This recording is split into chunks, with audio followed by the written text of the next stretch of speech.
Hi, I'm Ben Felder, news reporter with the Oklahoma Gazette, and today is Tuesday, May 20th, and the Oklahoma City Council met for its weekly meeting.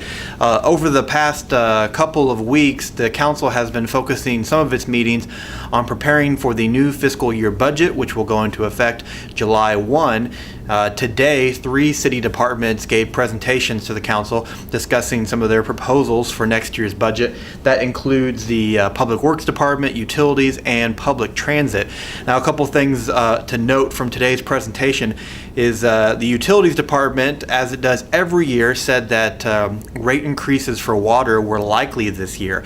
However, they are exploring changing the way in which they implement those rate increases, which could include higher rates for increased usage of water outside. Currently, the city operates under a conservation program where residents are only allowed to water outside on odd, even days, depending on the last digit of their house number.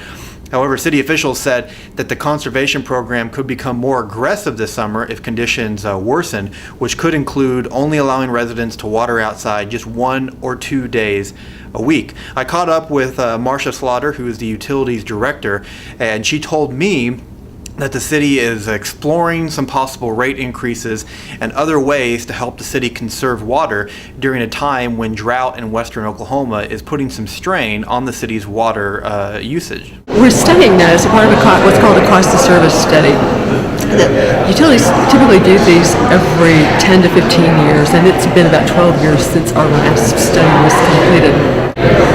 We hope that we don't have to go to more progressive measures and that there's plenty of rain and that the current forecast is incorrect, but it may be, and we do have the option. Based on where we are and the weather pattern over the next few months, it's possible we'll have to go to a more restricted level. Now, the City Council also heard presentations from the Public Works Department and Public Transportation.